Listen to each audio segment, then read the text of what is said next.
রঘুনাথগঞ্জ থানার অন্তর্গত ওমরপুর মোরারই রাজ্য সড়কের পাশে জরুর গ্রামে একটি পুকুর থেকে এক যুবকের রক্তাক্ত মৃতদেহ উদ্ধার ঘিরে চাঞ্চল্য। রবিবার সকাল সকাল ঘটনায় ব্যাপক চাঞ্চল্য সৃষ্টি হয়েছে এলাকা জুড়ে। পুলিশ ও পরিবার সূত্রে জানা গিয়েছে, মৃত ওই যুবকের নাম কায়েম শেখ, বয়স 30। তার বাড়ি জরুর গ্রামে। সকাল সকাল পুকুরের পাশে রক্তাক্ত অবস্থায় পড়ে থাকতে দেখতে পান স্থানীয়রা। তারপরে খবর দেওয়া হয় পুলিশকে। পরিবারের লোকজনের দাবি, ওই যুবককে খুন করা হয়েছে। ঘটনার খবর পেয়ে ঘটনাস্থলে ছুটে আসেন জরুর গ্রাম পঞ্চায়েতের প্রধান ইয়াকুব আলী। তিনি জানিয়েছেন, ছেলেটি খুব ভালো ছিল, ছোটখাটো বালির ব্যবসা করত। কে বা কারা কি উদ্দেশ্যে তাকে মেরেছে তা এখনও স্পষ্ট নয়।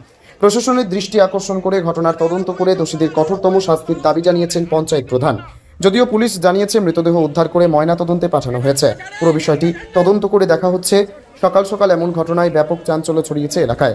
ঘটনার তদন্তে রঘুনাথগঞ্জ থানার পুলিশ। ঠিক কি জানিয়েছেন পঞ্চায়েত প্রধান ও স্থানীয়রা শুনে নেব। তারপরে খবর যেতে আমরা শুনতে পাই এরকম নাকি ওই পেট পোড়া পুকুরে নাকি তাকে মার্ডার করে ফেলে রেখে দিয়েছে।